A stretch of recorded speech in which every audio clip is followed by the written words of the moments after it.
Welcome everybody to the full moon meditation for Pisces, all my water sign friends.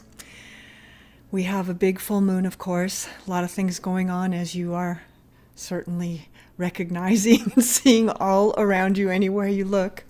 I'm sitting here in Los Angeles, and there's people around that are in Maui and in Boise and in Oklahoma and in Japan, and there's Australia, and in France. So we have people from all over, and I'm so happy you're here to join us for this full moon meditation in Pisces, the sign of the fishes, the sign of going with the flow or not going with the flow, right? And so are you going through with the flow these days, or are you not? And it's a good thing to check in with yourself about, because there's some information there. Even as I ask the question, you probably have an answer to that, because if things are going hard, there's probably less flow. This is an interesting full moon to meditate on, because the world is in a big change. As I'm sitting here in LA, it's about 95 degrees and it's raining. And it never rains here. We're having a hurricane coming up from Mexico or something, so it's quite beautiful, and the air is super hot and heavy, pregnant, And so it feels weighty out there, but it also feels like this huge sigh of relief when the rain's starting to come. It's very light at the moment, but it's so beautiful, and we get it so rarely that it's like a magical thing here, So to me, everything's symbolic, right? Wherever you are, things are happening, and you have to look at the signs that are there. And so in my world, there's a release from the sky. Right? And in your world, there's other symbolic things that are happening around you that give you information about maybe how things are in your part of the world and in your area of awareness, right? And so we get to have this big view, like a lighthouse looking out into the world, and through our perception we can sense things, and everyone's somewhere else, right? And that becomes, in a sense, our spiritual jurisdiction. Right? And we have some responsibility to that, right? So if we're irritated and frustrated and angry, that's sending out a wide vibration, right? That emanates right from your car or wherever you are out into the world around you. And when you're vibrating peace, for instance, or calm, which are healing energies, right? You're also sending that out into your neighborhood and into your world. So it's interesting to think about the responsibility of awareness, right? That we get to have that responsibility. That's our privilege, because we know even what that means and how to do that to some degree or a lot, And as you meditate, of course, you're learning how to clear your own fields, of all the kind of junk and debris that can kind of jam up the system and clog it up and make us clogged up. And that's why I say, when you're in flow, you know it because it's flow. And when you're not in flow, you know it because it's not in flow. And so it's easy to correct yourself in a way. No, it's not easy to correct yourself, but it is very important to first identify that you're out of flow, Pisces moon, right? So that you can then get back into flow.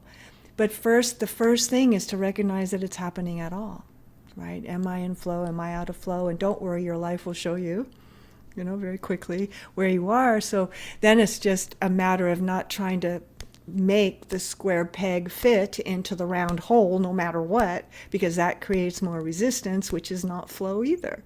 And things get hard again, right? They get hard. So if things are going hard, that's information, and that's how you should look at it, not as making mistakes, but just as data and things to realize and go, maybe I'll stop, maybe I'll slow down, maybe I'll pause, maybe I'll look at that tomorrow again. Giving yourself that time to get back into flow so that you're not in resistance. I mean, it's that simple, right? Flow or resistance, it's that or not, we are or we're not. And it's evident by world and by what's actually happening, by the events around us. So I wanted to just say I guess it was kind of yesterday or that night before that the Queen Elizabeth died. And, that was, if you could feel the energy of that, it's like, that pulled a big player off the board, right? For the power of that position, no matter what you think about it, right? You may abhor it or you may think it's wonderful, but either way, a big player came off the board and it made a whole, right? And of a very powerful being on the planet that influences many countries and really the whole world. And in her place comes Prince Charles, King Charles, instantly, immediately, as she passes, he comes into place. And I just wanted to tell you a little thing about that when I was a child, a lot of you know that I'm an astrologer, and I studied astrology from a child. My father taught me when I could speak. He was teaching me. So 2, 3, 4, we were outside looking at the stars, and he would tell me about them and what they meant and all of that. And so by the time I'm 5, 6, I'm doing my friends' charts, not on a computer, right? In the old days, right? So really doing those logarithms, and he would check them and all of that. So I had 100, beautiful charts of all my friends in school and my family, and I would look at them and I would study them. I was immersed in them. It was such a big study for me, and I learned so many things from that study, so many things that aren't astrology, but also astrology. But one of the interesting things for me during these last couple of days was the first chart I ever looked at that wasn't someone I knew, that I had read a book about by Mark Edmund Jones, which he's a classical astrologer, was in the 20s and 30s, because in those days there were like 10 books, or 20 books on astrology. There weren't any, right? So you had them all, basically, right? And the first chart I ever looked at was Prince Charles, the man who would be king, it said. So all my young life, I was waiting for Prince Charles to be king already, and it was not happening.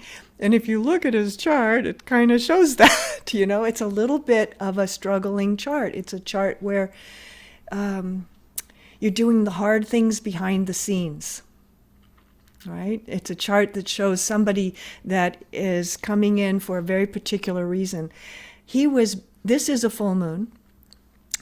Laura shared with me, and I didn't know this, that I wrote it down, that let's see, Charles will be crowned exactly at the full moon. The Ascension Proclamation ceremony will begin tomorrow at 10 a.m. London time. The official proclamation of him being king will be read from the balcony on St. James Palace at 11 a.m. The full moon is at 10:59 a.m. So 2 things. One of them is he was born on a full moon, just about, almost exactly.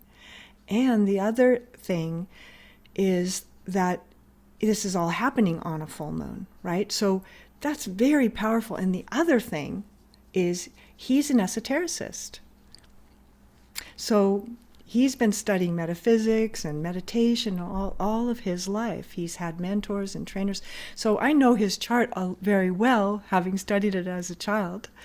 And when I looked at it again, my eyes have changed, because I've lived a little now. And from 7 or 8, or whenever I was looking at that chart, how I could see that chart so differently. And I hadn't looked at that chart since then. And it's a difficult chart, but it is the chart, the man who would be king. But he's more like an acupuncture point. And I was thinking that, Prince Charles is a Scorpio, Leo rising. Joe Biden is a Scorpio. Isn't that interesting? So here are these 2 Western civilization presidents, kings, that are both Scorpios. And Scorpio in esoterics is called fourth ray. And fourth ray energy is harmony through conflict. So what happens is Scorpios often, or people with strong Scorpio rising, moons, things like that, you end up being in the middle of things. You get dropped into. And that's so my life. I get dropped into situations very acutely, right? I'm meeting people in an acute time often, or at a time when they're opening, right? Or something's happening in their life. So that's very fourth ray. So what's our world, right, is needing these beings that come in and can hold the very uncomfortable, intense energy that our world is in at this time, that can bridge it. So the image for fourth ray is a teeter-totter, right? And right, so the image is the teeter-totter, but the fourth ray is the fulcrum. It's the thing that the teeter-totter moves from, and it brings it into balance. Right? That's the point of the fulcrum, which is a triangle, which is fourth ray energy. So I just thought that was interesting for right now, what's happening right now. That and the energy that I was thinking about wanting to talk tonight about was two things. With Pisces moon, we're all in this together. Right? There's not like pockets where we're not aware of each other. Everybody's aware together on the planet right now, and there's more conscious souls on the planet right now than there's ever been. So it's a powerful time, and so even though it looks like things are getting worse and worse in certain, depending on how you look at it, right? It's sort of meeting this increasing consciousness that is coming to the planet as it's hitting against this kind of unconsciousness on the planet. And in that meeting comes that fourth ray, right? That's that fourth ray, the balance point that we meditators, we conscious souls, our job is to hold the polarity, but not get on the teeter-totter. You don't want to be part of this. You want to stay in that fulcrum position with your consciousness to hold the greater good, to hold the highest good for all. So that's our job as conscious soul. Now, how's it affecting your life? A lot, I'll bet. I mean, everyone I'm speaking to, there's a lot going on. Families in polarity, right? Marriages in polarity, right? Friendships in polarity, groups in polarity, our country in polarity, our world in polarity. So there it is. And so here we are getting to do this function. Think of it as that, as a function that we get to do, that we participate in with. So just things to think about that. And the other thing I wanted to just mention is that the title I was going to use for this, just as I go in my meditations, I get these little words that come together, and it was delayed reaction. Okay, so the reason I'm saying that is because there's been a lot of building pressure in the last 2 years, right? Up.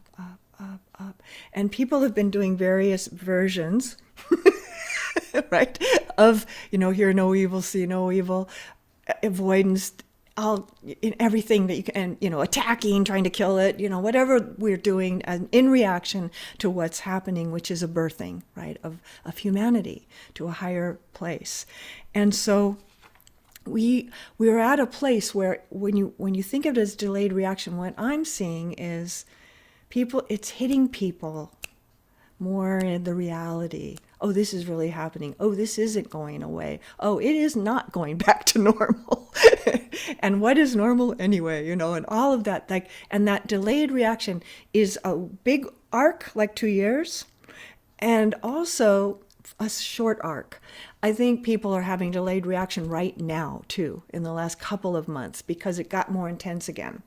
So we're minding all these energies, and also, so the full moon is exact tonight at 2:59 in Los Angeles. So in some hours from now, right? And about, what is it? It's 8 o'clock, so 9, 10, 11, 12, 6 hours from now or so, 6 or 7 hours. And also in about 1 hour, not even. In fact, we might still be here when that happens at 8:30 around. Mercury goes retrograde too. So we've got a full moon and a Mercury retrograde all happening together. So I'm just going to show the chart just for a moment for you that are interested in that. And here's the full moon. And you ones that know your Sabian symbols, we're at 18 Pisces is the Sabian symbol. And listen to what the Sabian symbol is. It says, in a huge tent, a famous revivalist conducts his meeting with a spectacular performance. It's a long one, but I thought it was so funny. It reminded me of politics and things like that. But, the show must go on, I guess. So that's the moon at 18 Pisces. What do you have in 18 Pisces? If you have, what house is this full moon falling in for you? This is based on LA time, so it's just in LA, it's an 8th house, 9th house full moon, but in your chart, it'll fall in a different place very likely. And it's conjuncting Neptune, which means it's all very dreamy. So really your meditation could be deep and today, and your dreams could be deep. So there's a lot going on. And then all of that is trining and sextiling Uranus. So change is in the air. We are even on another, it's another change happening, another wave of change that we're heading into. Another wave of change. Like, how many waves of change can we do? And yet we are, and we are, and we are, and we have the resilience, and we have the inner power and the inner awareness to bridge, to be the fulcrum, to hold the field open for this birthing that is happening. So, wondering about your delayed reaction, when I said that, what came to your mind? It may be that, something hits you a little bit, all of a sudden, and that's Uranus too, but it's not necessarily bad. It's just change. It's just change. So I think everybody's got a little bit of change, overwhelm, right? But here we go again. And, this year's like that, so it's not going to get better that way, really. And so it's going to keep rolling out like that, and another wave, and we're coming into the fall, which is the touchdown point of the intentions that we set at the winter solstice, and all of those things start to land on the ground and become your reality. And some of you, if you were here for the solstice, which we do around December 20th every year, if you got your phrase or your word, you should be seeing that now, really in action, really coming into form. Right? And so we're working with all those energies that we pulled down. And the whole world is, you think of solstice, we talk about that as the new year, right? Well, just, a few days later, 8 days later, it is January 1 or New Year's Eve, right? And the whole world is making New Year's resolutions, right? But on the solstice, we're very consciously making spiritual resolution. And we're not making our own spiritual resolution. We're given our next step inside that meditation on the solstice. So those things are landing now. So if you did work with that this year with me, how is it going about all of that? Think of the word or the phrase that you got. So those are the ideas that I wanted to share today and inside the meditation, and I want to do a little piece of work inside our meditation tonight.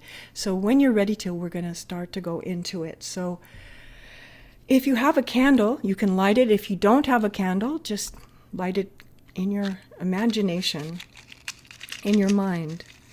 And I always, candles, are literally symbolic for this. They don't matter. It doesn't matter that you have a candle. But it's light, right? We're calling on light. We're calling on light. We're calling on the light of the soul.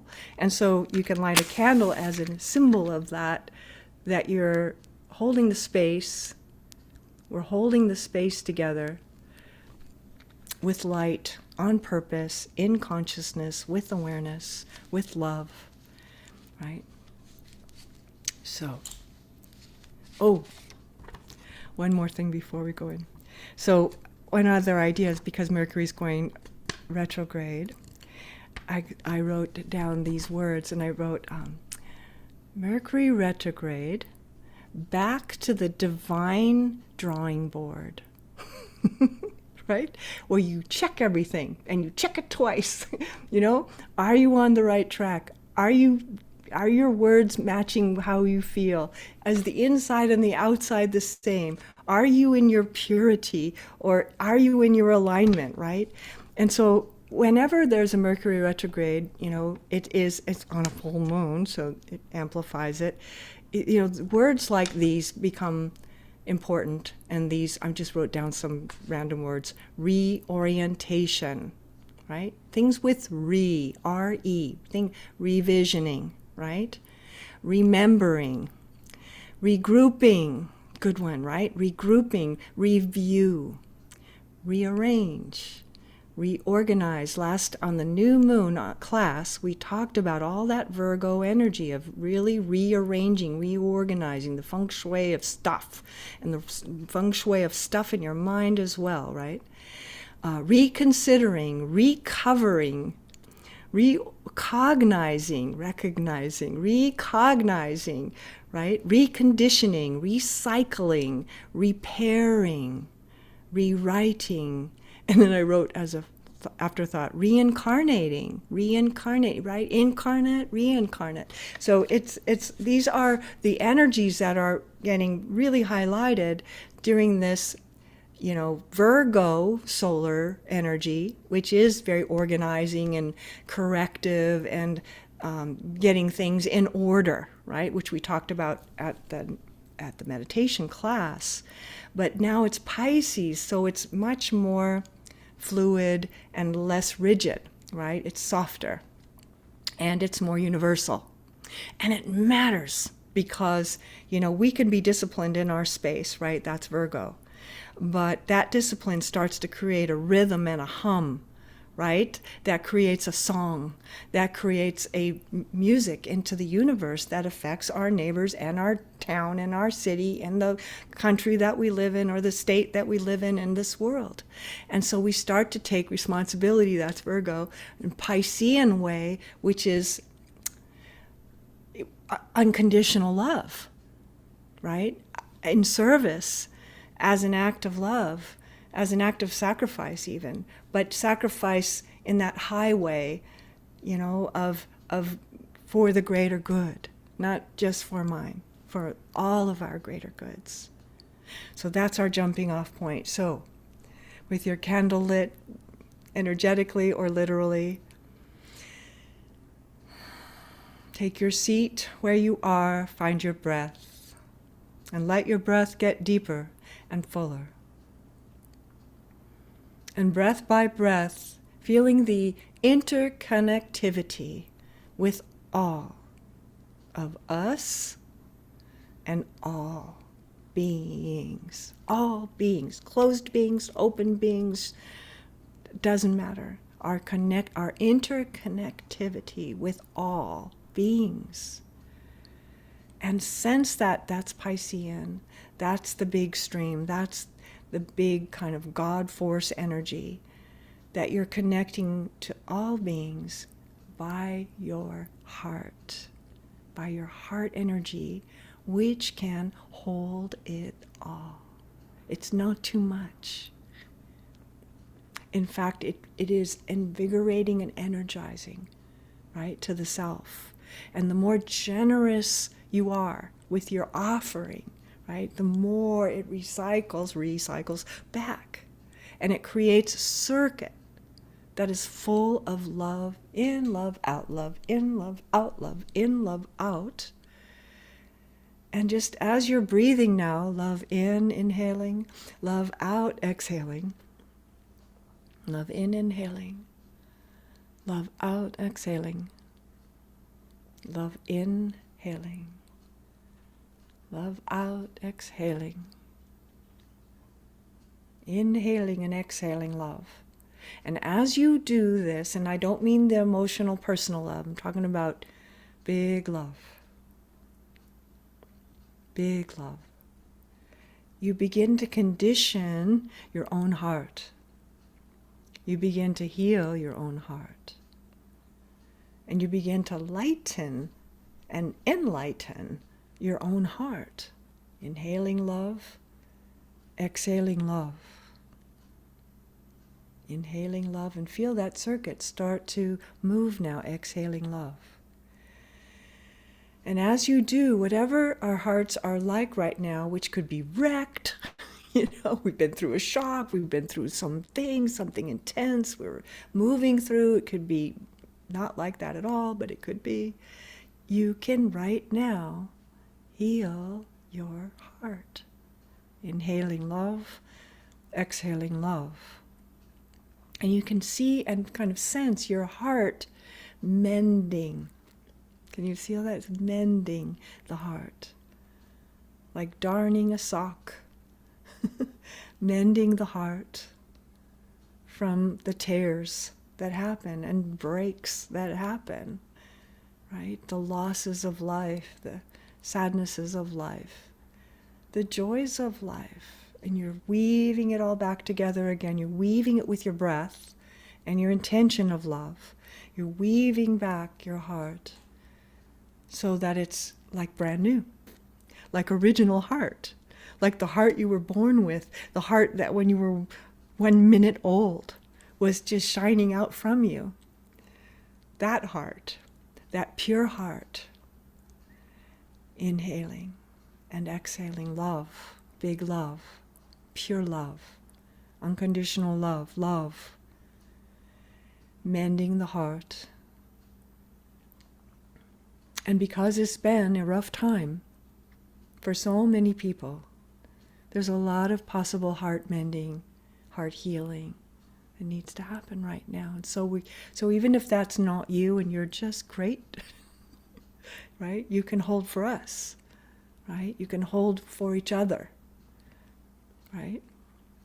And so either way, you're holding the highest point of love, which is universal love, as you're able to hold, and your capacity gets greater and greater and greater and greater. And as you practice more, it gets greater still, to infinity. Inhaling love, exhaling love. And as you're starting to now move into the space of your meditation, moving into the space of the heart, into the space of love, into the space of that guiding principle, right? That is pure love. You can sense how you are where you are. And you can look around from that place and call in what's needed. And you don't have to name it specifically because your soul knows anyway. Call in the assistance, call in the help, call in the healing, call in the forgiveness, call in the peace, call in the calm. And you say your words, whatever they are, call it in without needing to name it necessarily. You may know, and it might be very particular, but it might be just in the most general sense to call in or allow in from the soul just what's needed now in your life to be in flow. To be in flow. What is needed to be in flow right now? Ask. And feel that higher self of yours, that translator of the soul. Speak, tell, show, write, give you that, what is needed right now, this minute, in your life, at this step, on this full moon, on this day in 2022. What is needed? And just move into the silence now, asking that.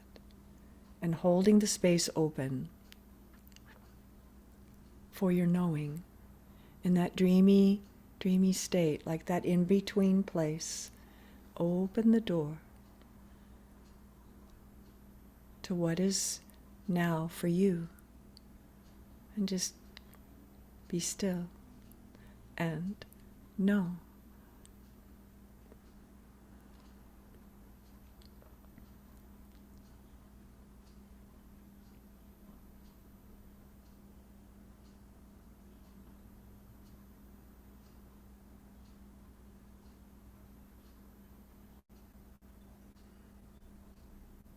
And can you receive this? Will you receive this? Yes, yes. It's your soul's offering. And you may see it as a symbol, being light as a feather, right? Or abundance in some form, or healing, whatever it is that helps you understand it a little more, although it doesn't matter. You really don't want your brain too involved with this anyway. Let the healing happen. Let the offering be made. Let yourself receive this gift.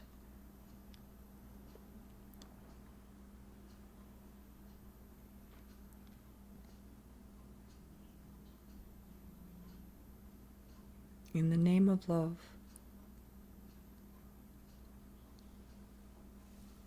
With the power of light.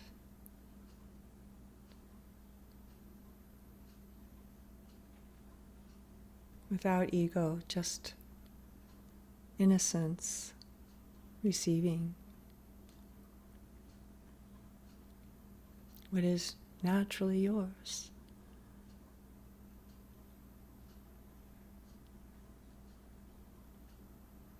And see yourself then even more full of light,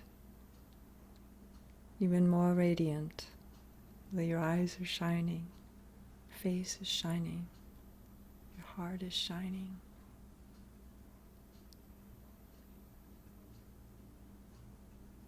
Shining bright like a diamond, right?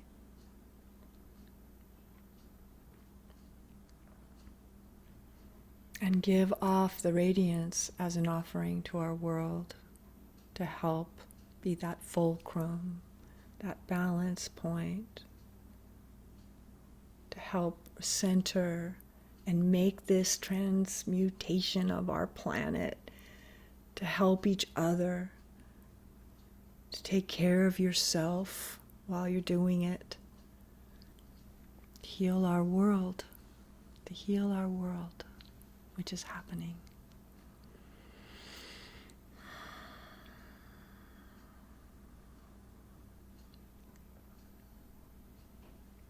Good. And then when you're ready to,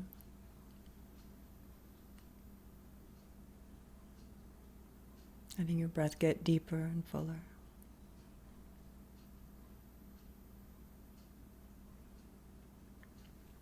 Until it starts to feel natural.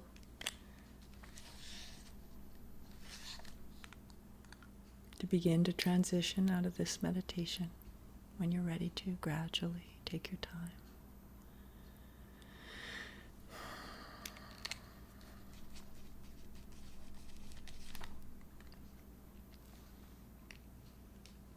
And just while you're still kind of in that transition, just see a rainbow of light that connects us all the different colors.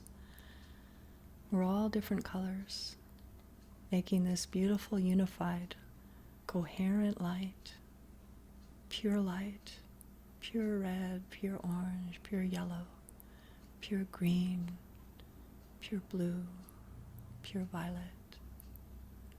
And all the colors of light blended, all the colors of light blended make white light. Feel that in your third eye. White light, like a star. And I think of the rainbow. I saw today that on the day that Queen Elizabeth died, there was a double rainbow over Buckingham Palace. Just amazing, right? These things that happen. And one of the things that when I was that little girl reading Prince Charles's chart, I had known that the old teaching said, what's going to happen in 2020? Right? Everybody was saying way back then, what's going to happen?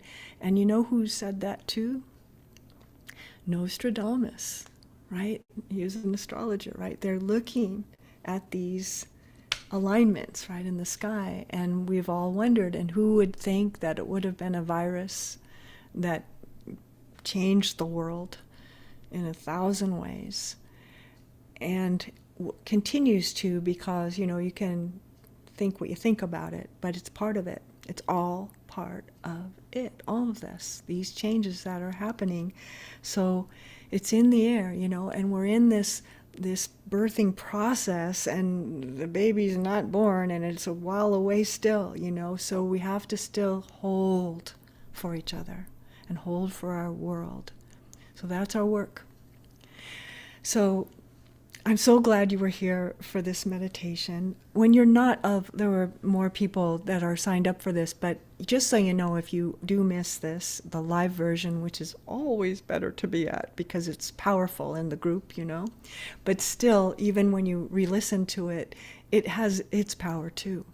But there's something about, you know, when the group gathers that adds intensity. However, I always record these, almost always, and they're up on YouTube. So you can always go on YouTube and find it. A lot of you are subscribed to my YouTube page, so if you're subscribed and you hit the bell, you actually get an email alert when something new comes up, because I put up a lot of things on YouTube. So that's something you can do. So don't worry if you miss it, because it's somewhere. I usually put them up the next day, though, because we have to edit them a bit. So anyway, I'm so glad you were here. The next full moon is October 9th, John Lennon's birthday. And it's going to be on a Sunday, so we're probably going to do it on a Sunday, I'm pretty sure. And the next meditation class is, I think, also going to be on a Sunday, which is September 25th. So you'll see that if you're on my mailing list, and I hope I get to see you again soon.